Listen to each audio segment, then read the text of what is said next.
Et nous faisons le point sur les derniers développements au Bénin. Le président Patrice Talon serait donc à présent en sécurité selon des déclarations de son entourage à l'AFP. L'armée aurait repris le contrôle. Des coups de feu avaient été signalés en début de matinée à Kanguézo, à proximité de son domicile. Et à la télévision publique, des militaires avaient annoncé démettre de ses fonctions donc Patrice Talon. L'ambassade de France avait immédiatement appelé ses ressortissants à rester chez eux. Mais apparemment, donc, le coup de force s'est arrêté à la télévision publique. C'est ce que nous allons voir avec une journaliste béninoise qui se trouve sur place. Bonjour, je vous remercie beaucoup de nous aider à y voir plus clair. Est-ce que c'est le cas, d'ailleurs, pour vous aussi, depuis Cotonou? Est-ce que la situation est plus claire à 11h32 du matin? Bonjour, j'espère que vous allez bien.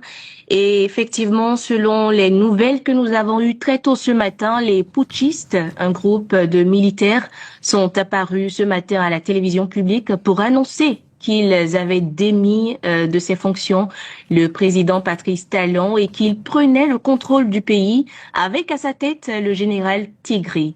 Et l'information était diffusée en boucle depuis très tôt ce matin par un groupe de militaires sur la télévision nationale du Bénin, Bénin TV, jusqu'à ce qu'il y ait tout d'un coup du noir à l'antenne, et ce jusqu'à présent d'ailleurs.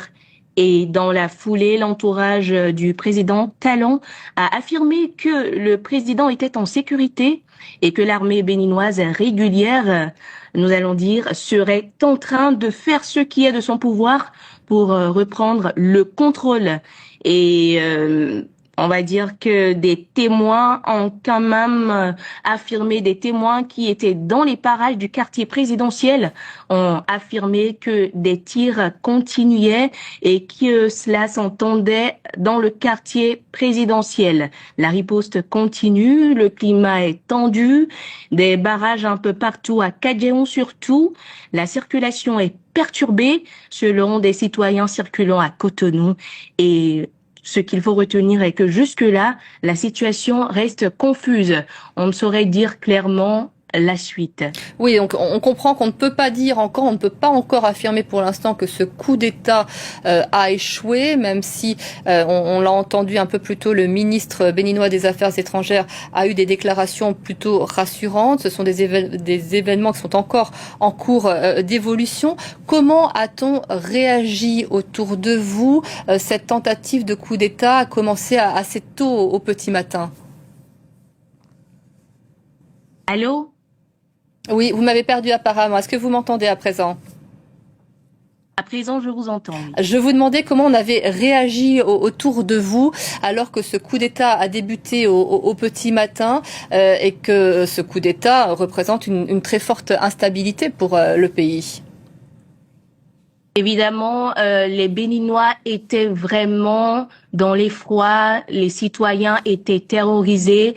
Ça m'appelait de partout et ça appelait ses proches de partout pour comprendre ce qui se passait réellement. Et puis,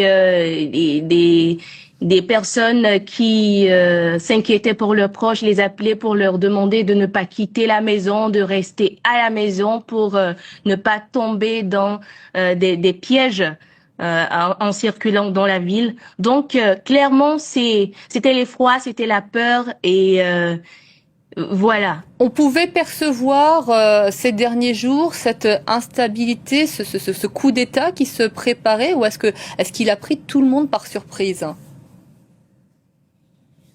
Non, on n'a rien vu venir. Et pour la petite information, moi-même, ce sont les appels qui m'ont réveillée sur le coup. Je me suis demandé ce qui se passait. J'ai allumé la télévision nationale et c'était effectif.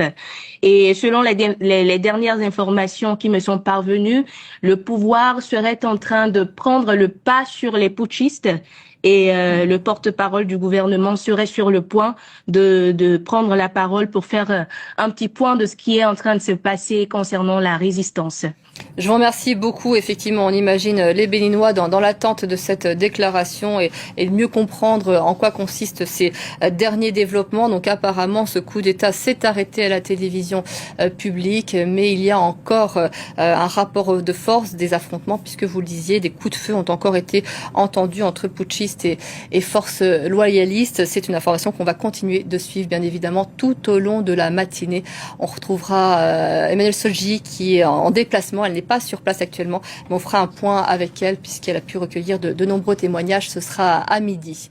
Alors que les autorités assurent avoir repris le dessus, les témoignages venus de Cotonou décrivent un climat encore très instable. Ce putsch arrêté à la télévision, comme on le présente officiellement, ne semble pas totalement clos. Des tirs ont été entendus, des mouvements militaires observés et l'incertitude persiste autour de l'ampleur réelle de cette tentative. Il faudra sans doute plusieurs heures, peut-être plusieurs jours, pour comprendre ce qui s'est réellement joué à l'aube au Bénin. Mais une chose s'impose déjà, le pays vient de traverser l'une des nuits les plus préoccupantes de son histoire récente.